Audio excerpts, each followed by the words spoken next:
오늘 부활절 아침인데 우리 부활하신 주님을 우리 모두 축하해야 될 줄로 믿습니다. 부활하신 주님 영광 받으시옵소서. 우리 서로 인사하겠습니다. 부활하신 주님 영광 받으시옵소서. 샬롬 샬롬.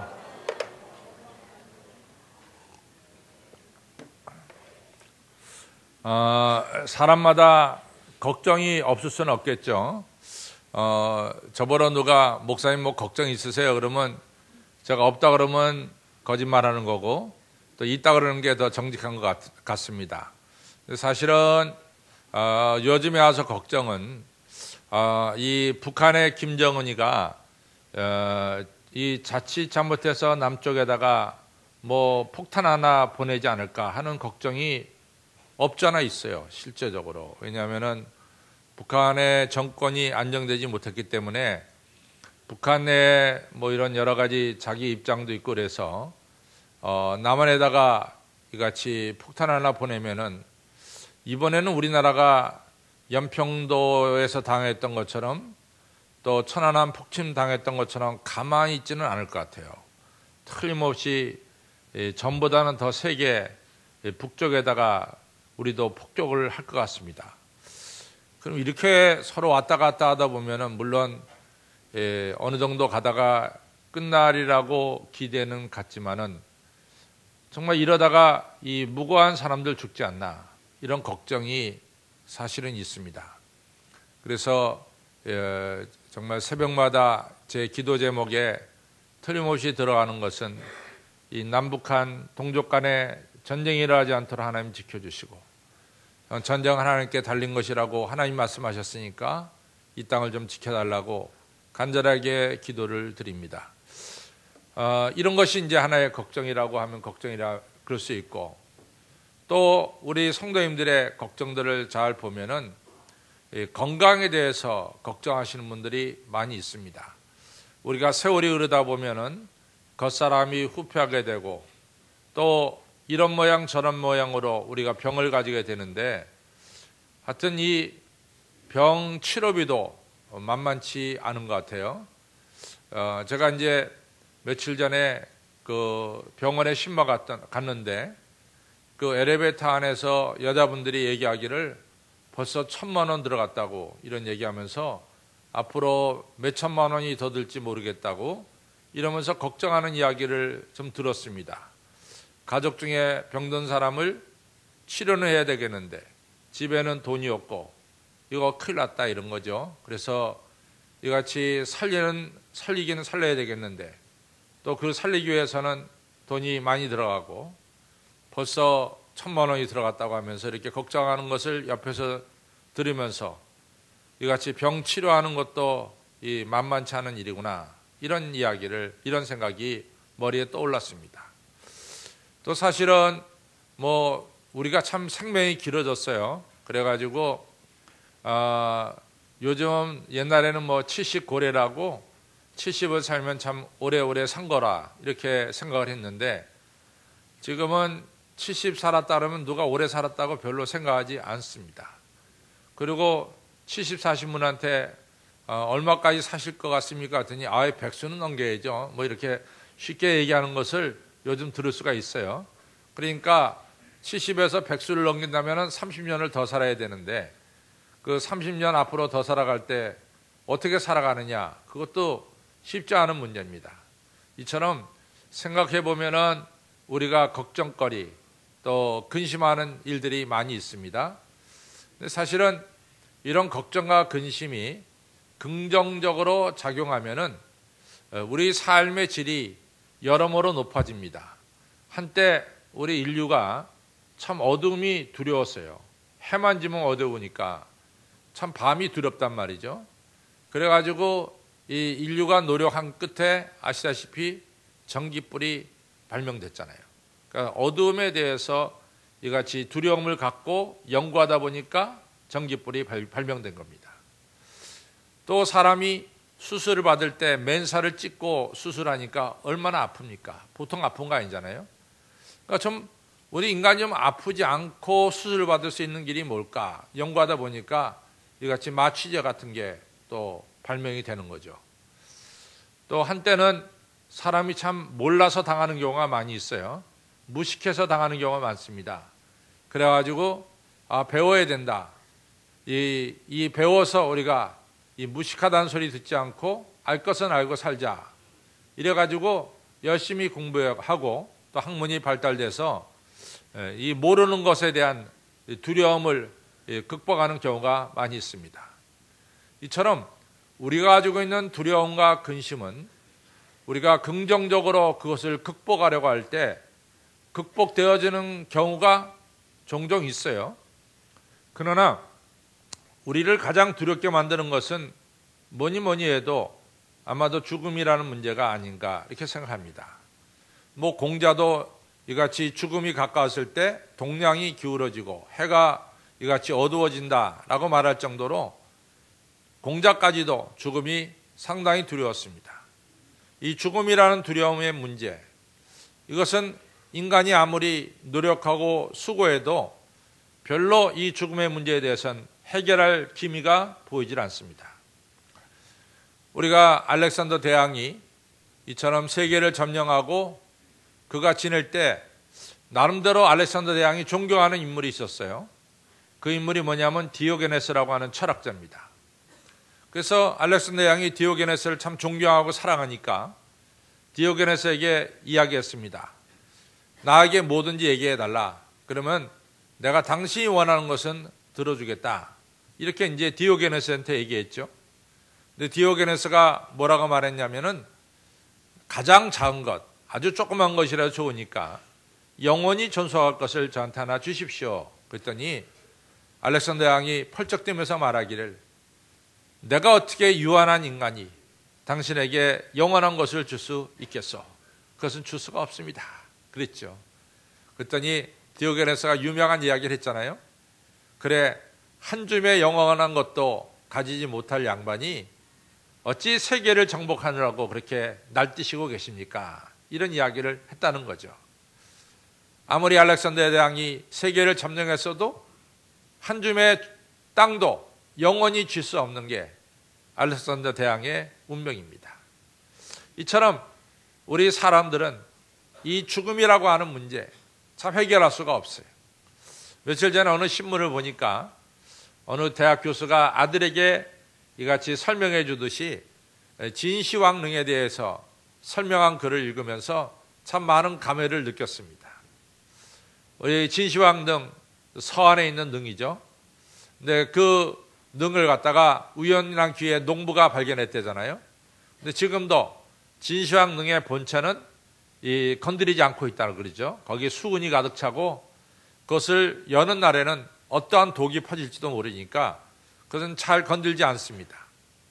그런데 옆에 있는 이 능 옆에 있는 이 부분들을 땅을 파보니까 글쎄 엄청나게 많은 진흙으로 만든 이 병사들을 갖다 진흙으로 만든 병사들의 이 동상들이 발견됐잖아요.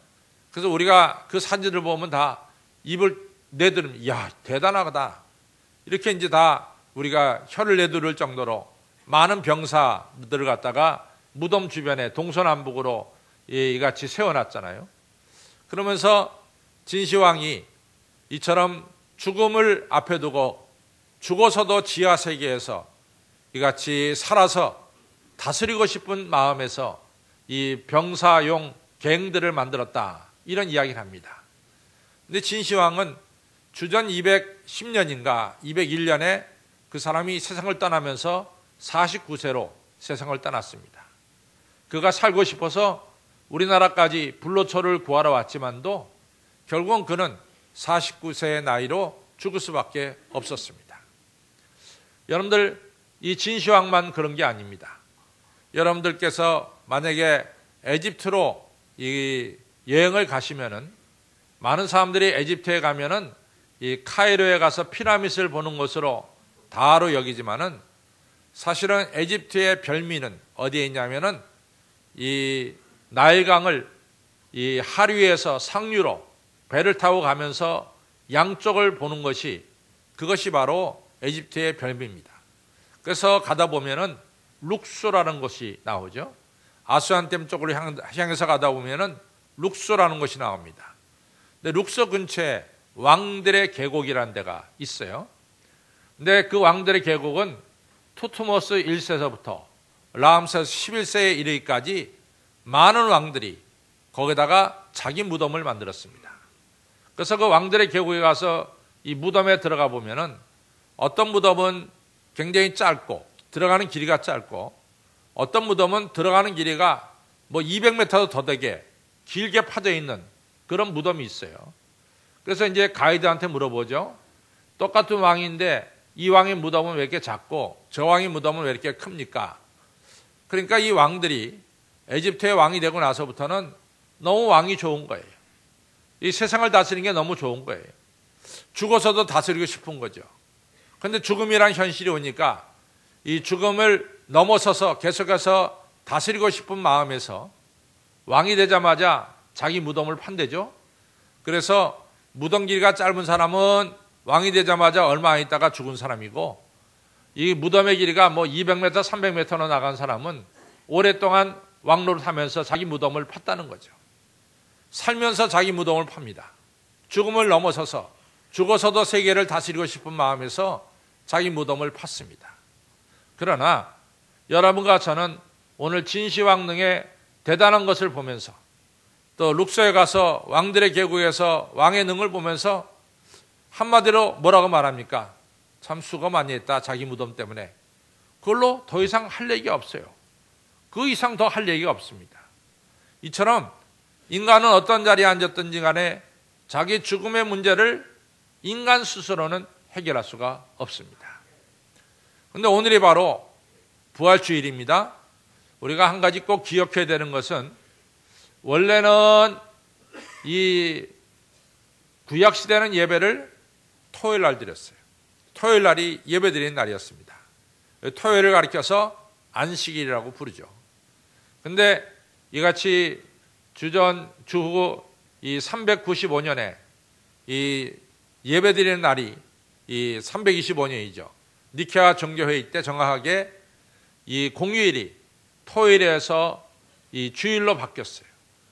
그 바뀌게 된 가장 큰 원인은 뭐냐? 우리 예수님께서 죽은 지 3일 만에 부활하셔서 부활하신 예수님을 기념하면서 오늘 이같이 주일날 여러분과 제가 예배를 드립니다. 여러분들이 얼마나 이 사실을 인식하고 예배를 드리는지 안 드리는지 모르지만은 적어도 주일날 예배를 드린다는 것은 우리는 부활하신 주님을 완전히 믿고 찬양하면서 예배를 드립니다. 라고 하는 깊은 뜻이 주일 예배에 들어있음을 기억하시기를 바랍니다.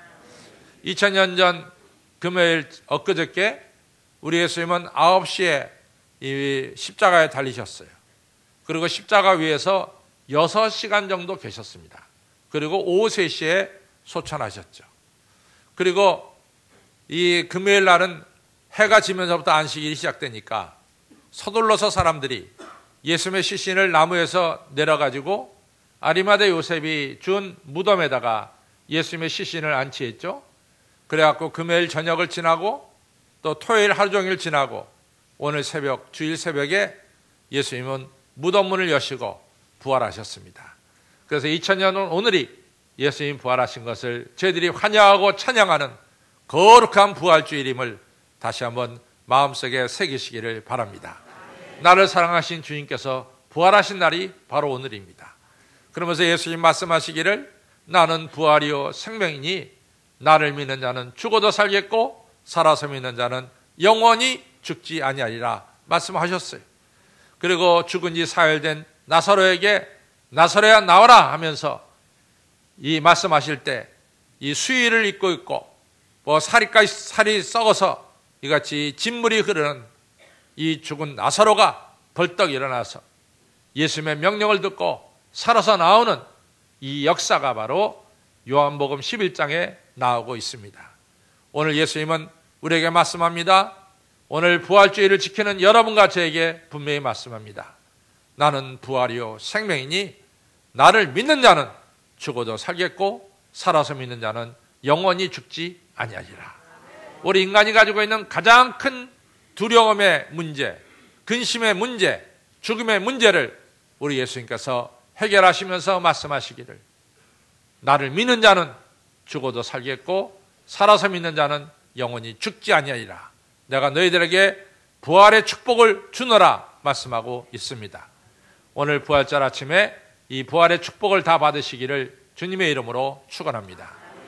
우리가 성경에 예수님께서 어떻게 부활하셨나, 어떻게 죽음을 이기셨나 좀 살펴보면은 아주 분명합니다. 사람들은 다 죽음을 향해서 나가고 있어요. 예수님도 죽음을 향해서 나갔습니다.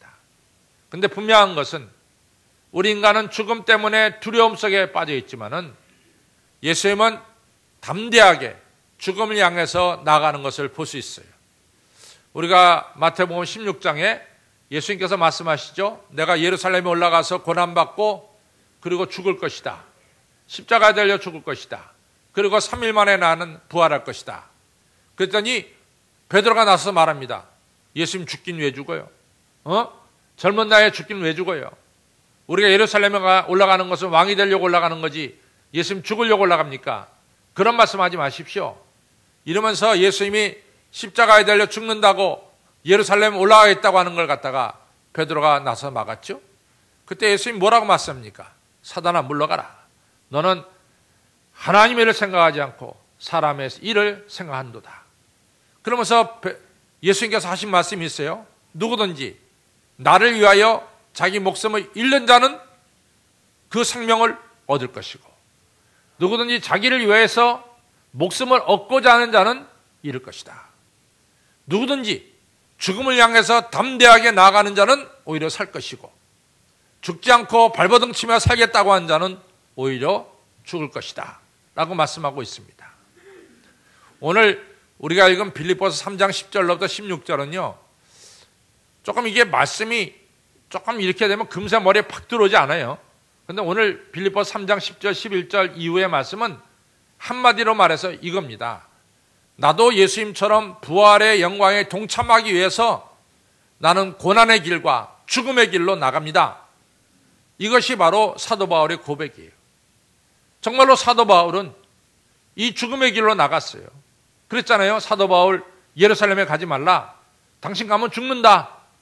그때 사도 바울이 뭐라고 말합니까? 나는 나의 달려갈 길과 주 예수께 받은 사명 곧 은혜의 복음을 증거하고 마치려 하면은 내 생명을 조금 더 귀하게 여기지 않는다. 나는 이 사명 감당하기 위해서 죽으러 예루살렘 간다. 난 죽음이 두렵지 않다. 오늘 빌립보서 3장 10절에 있는 말씀 똑같아요. 11절. 나는 부활의 영광에 동참하기 위해서 내가 고난과 죽음을 자초한다. 나간다. 얼마나 죽음에 대해서 담대하게 나가는지 모릅니다. 여러분, 저는 성경을 보면서 믿음의 선배들의 정말 특징이 뭐냐?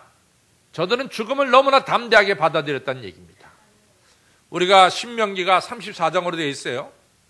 근데 신명기 34장은 모세가 120세에 딱 죽기 전에 한 3편의 설교입니다. 하나님은 벌써 신명기가 시작하면서 너 이제 죽는다라는 말씀을 분명히 말씀해 주고 있어요.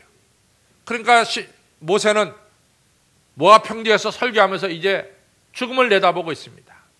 근데 신명기 34장에 3편의 모세의 설교가 나오는데 3편 어느 한 구절 하나 모세는 죽음에 대해서 두려워하는 말이 하나도 없습니다. 하나도 없습니다. 한 군데도 이 신명기 34장 1장 34장 살펴봐도 한 군데도 모세는 죽음에 대해서 나는 두려워한다는 말이 한 군데도 없어요. 그리고 죽음을 담대하게 받아들이는 모세를 우리가 신명기에서 볼 수가 있습니다. 다윗도 마찬가지예요. 다윗이 40년 동안 이스라엘 왕위에 있었어요. 다윗 때 얼마나 큰 나라가 됐고 다윗이 얼마나 이같이 영화스러운 왕이 됐습니까? 근데 열왕기 상 2장에 보면은 다윗은 자기 아들 솔로몬을 불러다 놓고 아주 담대하게 말합니다. 솔로몬아, 내가 모든 사람들의 가는 길로 가게 됐다. 내가 죽게 됐단 말이지. 거기는 어떠한 두려움이나 슬픔이나 아쉬움이 없어요. 나는 모든 사람들의 가는 길로 가게 됐다 라고 말합니다. 그러면서 솔로몬아, 너 믿음의 대장부가 돼서 네가 믿음의 대장부가 될 때 하나님은 네 앞길을 형통하게 열어주실 것이다. 이런 귀한 말씀을 남기고 있습니다. 다니엘서 3장에서도 사드락과 메삭과 아벳느고는 이제 금신상에 절하지 않았다고 느부갓네살에게 끌려갔어요. 너희들 다시 절하지 않으면 저 풀무불 속에 던져 넣을 거다. 아주 엄포를 놨습니다. 그때 사드락 메삭 아벳느고가 뭐라고 얘기해요? 우리를 불속에 넣어도 하나님이 건져 주실 것입니다. 그러나 그리 아니하실지라도, 하나님이 우리를 불속에 넣어서 건져 주지 않는다 할지라도 우리는 절대로 왕이 만든 신상에 절할 수가 없습니다. 죽어도 좋습니다. 죽음에 대해서 조금 더 겁먹지 않고 담대하게, 나는 우린 죽어도 좋습니다, 담대하게 나가는 것을 볼 수 있습니다. 빌립보서 1장, 이제 이 이후에 보면은 사도 바울이 이런 이야기를 합니다. 성도 여러분, 난 두 사이에 끼어 있습니다. 삶과 죽음, 죽음과 삶이라고 하는 두 사이에 끼어 있습니다. 나는 이 순간 죽음으로 갈 수도 있고 삶으로 갈 수도 있습니다. 차라리 나는 죽음으로 갔으면 좋겠습니다. 내가 정말로 바라는 것은 내가 이 시간 죽어서 주인과 함께 지내는 것이 나의 소원입니다. 성경에 나오는 믿음의 선배들의 한결같은 하나의 특징은 조금도 죽음을 두려워하지 않고 있다라고 하는 사실이에요. 예수님도 죽음을 두려워하지 않았어요. 바로 죽음을 담대하게 맞서니까 바로 죽음 넘어 우리 예수님은 부활의 축복을 얻게 됐고, 우리의 믿음의 선배들도 죽음을 담대하게 맞이하니까 죽음을 넘어 오늘도 베드로가 우리 가운데 살아있고, 사도 바울이 우리 가운데 살아있고, 모세가 살아있고, 이같이 귀한 믿음의 선배들이 우리 안에 살아서 역사하는 것을 우리는 느낄 수가 있습니다. 저는 목회자이기 때문에 장례식을 많이 치러요. 우리 교회 권사님들 참 훌륭한 권사님들이 많습니다. 우리 권사님들 중에 죽음을 조금도 두려워하지 않아요. 자식들이 어머니 그래도 좀 사셔야 됩니다, 좀 잡수세요, 어머니 좀 이같이 방사선 치료도 받으시고, 또 어머니 이같이 항암 치료도 좀 받으세요. 어머니는 거절합니다. 난 항암 치료 안 받는다, 나 방사선 치료 안 받는다. 막 아들 딸들이 애걸복걸합니다. 어머니 사셔야 되지 않냐. 우리 권사님들 그렇지 않습니다. 저도 아들 딸의 입장에 서서 권사님 이같이 항암 치료 받으시죠, 권사님 방사선 치료 받으시죠? 그래도 안 받습니다. 목사님 저 하늘나라 가서 우리 주님 빨리 뵙고 싶습니다. 너무나 죽음을 담대하게 맞이하는 믿음의 권사님들을 보면서 많은 감동과 감격을 받습니다. 여러분들, 믿음에 대해서 담대하게 맞이하는 자, 바로 죽음 넘어 부활의 축복이 주어짐을 믿으시기를 바랍니다. 이러나 저러나 여러분 죽습니다. 이러나 저러나 비겁하게 죽을 수도 있고 담대하게 죽을 수도 있어요. 이러나 저러나 죽는데도요, 누가 안 죽을 사람이 여기 어디 있어요? 다 죽죠. 그러나 예수님의 부활을 믿고 여러분과 저는 담대하게 죽음을 맞이하시고 죽음 넘어 부활의 축복을 받으시기를 바랍니다. 예수님께서 죽음 넘어 부활의 축복을 받은 또 하나의 중요한 이유는 어디 있을까? 여러분 아시다시피 예수님이 왜 죽으셨어요? 우리 때문에 죽었습니다. 우리를 사랑하시기 때문에 죽었어요. 우리를 사랑하시기 때문에 우리의 죄를 대신 지시고 십자가에 달려 죽으신 거예요.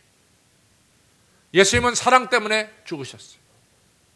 예수님은 십자가에 달려 죽으시면서 예수님은 십자가에 못 박는 사람들을 향해서 하나님께 기도했습니다. 하나님, 저들이 하는 일을 저들이 모릅니다. 저들을 용서해 주세요. 예수님을 십자가에 못 박는 로마 병사들을 끝까지 사랑하시는 예수님의 이 귀한 모습을 우리가 보게 됩니다.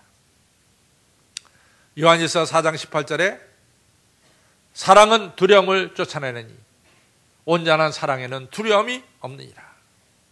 예수님은 우리를 사랑하셨기 때문에 십자가 위에서도 조금 더 두려워하지 않으셨어요. 저는 사도행전 7장에 스데반이 돌에 맞아 죽으면서 누가 죽는 자인지 누가 사는 자인지 성경을 자세히 보시기 바랍니다. 분명히 거기는 죽는 자와 사는 자의 입장이 바뀌었어요. 스데반에게 돌을 던지는 자가 사는 자 같고 돌에 맞아 죽는 스데반이 죽는 자 같지만은 자세히 보면은 그 반대로 바뀌는 거예요. 돌에 맞는 스데반은 천사의 얼굴을 하고 하늘을 바라보고 있어요. 누가 돌을 맞아가면서 천사의 얼굴을 하고 있는 스데반이 죽는 자라고 말하겠어요. 반대로 돌을 들어서 스데반에게 던지는데 스데반의 얼굴이 천사의 얼굴을 하니까 오히려 덜 던지는 자들이 겁을 먹고 있어요. 두려움에 떨고 있어요. 누가 죽는 자고 누가 사는 자입니까? 스데반은 마지막에 7장 마지막에 이런 이야기를 하죠. 아버지요, 저들의 죄를 용서하여 주소서. 스데반은 분명히 돌에 맞아 죽어가고 있는데 우리가 성경을 보면 스데반은 영광 속에 사는 자 같고 돌을 던진 자는 이같이 심판받아 죽는 자처럼 보여지는 것이 바로 사도행전 7장입니다. 성도 여러분, 우리가 사랑할 때, 예수님께서 사랑할 때 죽음을 넘어서 부활하셨어요. 우리도 사랑할 때 여러분과 저는 죽음을 넘어서 예수님 부활하신 것처럼 영광의 부활의 자리에 들어갈 줄로 믿습니다. 제가 신학대학 다닐 때 저희 학교에 구약학 교수님이 계셨어요. 그분의 별명이 관 속에서 나온 사나이, 관 속에서 나온 사나이. 이 목사님이 한참 20대 때 폐병 사기입니다. 그래가지고 마산 이같이 이 폐병 수용소에 가서 치료받고 있었어요. 폐병 사기니까 죽는 자죠. 근데 이 목사님은 자기가 목사님이 돼가지고 별로 한 일이 없다고 생각했어요. 내가 목사 돼가지고 뭔가 하다가 하나님 나라 가야 되는데 목사님 돼가지고 한 일이 없이 죽는다고 생각하고 하나님 옆에 선다고 생각하니까 너무 부끄러웠어요. 기도했습니다. 하나님, 제가 할 일이 뭡니까? 그러면서 깨달은 게 뭐냐면은 그 마산 수용소에 다 폐병 환자인데 폐병 환자들이 다 가르침을 받지 않습니까? 그 가르침 받는 그릇이 있어요. 근데 간호원들도 사실은 그 폐병 환자들이 뱉어놓은 가르침 받는 그 그릇을 청소하기 싫어했습니다. 닦기를 싫어했어요. 왜냐하면 이 폐병 환자가 뱉는 가르침엔 폐균이 드글드글 거리는지를 다 알고 있었으니까 싫어했어요. 폐병 사기, 곧 죽을 수밖에 없는 이 목사님이 이제 밤에 일어나서 전부 다 환자 옆에 있는 폐병 그릇을 가져다가 깨끗하게 닦아서 둡니다. 이 사랑이라도 하고 나는 하나님 나라 가서 너 무슨 일 했냐? 저 일하다 왔습니다. 그렇게 하나님께 얘기하려고, 말씀드리려고 그 그릇을 닦기 시작했어요. 근데요, 놀라운 일이 벌어졌어요. 다 죽는다고 생각했는데 이분이 폐병 4기에서 3기, 3기에서 2기, 2기에서 1기, 그리고 퇴원했어요. 이분이 아오야마 청산학원 신학부를 졸업하고 거기서 끝난 것이 아니라 이분이 영국 에든버러에 가서 구약학 박사학위를 받아가지고 나와서 저희들에게 구약을 가르쳤어요. 그분은 자기를 가르쳐서 말합니다. 나는 관 속에서 나온 사나이다. 다 저 사람은 관에 들어갈 사람인데 관에서 나온 사나이다. 이 사람이 관에서 나온 이유는 하나입니다. 그것은 사랑을 실천했기 때문에 관에서 나온 거예요. 오늘 부활의 아침을 맞이하는 여러분들, 우리 옆에 분들을 더 사랑하시기를 바랍니다. 사랑합니다. 형제자매니 염소 여지서 마세요. 사랑합니다. 부활절 아침에도 좀 활기발. 저는요, 톨스토이 이야기가 너무 멋있어요. 톨스토이가 이런 얘기를 했습니다. 제 인생에요. 톨스토이 고백록에 나오는 거죠. 제 인생에 모든 것이 부서지는 날이 있었습니다. 아무것도 믿을 수가 없는 그러한 부서지는 날이 있었습니다. 저는 모든 것이 무너지는 것을 보았습니다. 그리고 무척 두려웠습니다. 살 용기가 생기지 않았습니다. 그러나 제 스스로 목숨을 끊고 싶지는 않았습니다. 왜냐하면 죽음도 두려웠기 때문에 그렇습니다. 저는 한밤중에 일어나서 내가 너무 절망스러워서 스스로 목숨을 끊을까 봐 나는 방 구석구석을 보면서 어떠한 줄 같은 거 있으면 무조건 갖다 버렸습니다. 밤에 무의식 중에 나는 줄을 가져다가 내 목을 달까 봐 그 줄을 치웠습니다. 나는 총이 무서웠어요. 나는 총 가진 자 옆에는 가까이 가지도 않았습니다. 모든 것이 다 무너지고 절망 속에 빠졌지만 그래도 저는 죽음이 두려웠습니다. 그러던 어느 날 저는 예수님을 만나게 됐습니다. 저는 인생에 제가 혼자가 아니라는 것을 예수님 만나고 깨닫기 시작했습니다. 예수님 만난 뒤에 제 삶에는 활기가 찾아왔고 또 예수님 만난 뒤에는 죽음에 대한 두려움이 없었습니다. 왜냐하면 나의 예수님은 나를 죽음이라고 하는 정원을 함께 걸어갈 것이고 그리고 영생이라고 하는 정원으로 나를 인도하실 것을 내가 믿었기 때문입니다. 얼마나 유명한 그의 고백인지 모릅니다. 예수님 말씀합니다. 여러분들 육신을 죽이는 자를 두려워하지 마세요. 여러분들의 육과 영을 한꺼번에 지옥불에 던진 자를 두려워하시기를 바랍니다. 여러분들은 어떤 분들입니까? 하나님은 참새 2마리도 하나님의 허락 없이는 땅에 떨어지는 법이 없습니다. 근데 여러분들은 하나님께서 여러분들의 머리카락 수까지 다 세고 계십니다. 우리 하나님은 오늘 우리를 사랑하셔서 독생자 아들 예수를 보내주셨고 우리를 대신해서 십자가에 달려 죽게 하셨고 죽은 자 가운데 3일 만에 부활하셔서 여러분과 저에게 영생의 축복을 주셨습니다. 그분이 나의 주님이십니다. 오늘 이 아침에 부활의 주님 만나 뵙고 죽음을 두려워하지 마세요. 죽음 두려워 아무래도 죽는 거예요. 비겁하게 죽지 마시고 담대하게 죽음을 맞이해서 죽음 넘어 부활의 축복에 참여하는 우리 성도님들이 다 되시기를 주님의 이름으로 축원합니다. 기도하겠습니다. 아버지 하나님이여 감사합니다. 오늘 저희들로 하여금 부활절 아침 부활하신 주님을 찬양하며 영광을 돌리며 예배를 드립니다.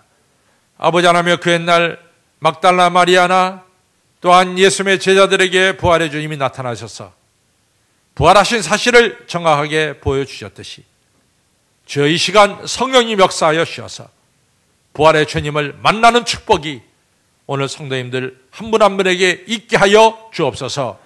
한 번밖에 없는 인생, 비겁한 인생 살지 않게 도와주시고 저희들 죽으면 부활한다고 하는 확실한 믿음 가지고 담대하게 인생을 살아가는 하나님의 사람들로 세워 주옵소서.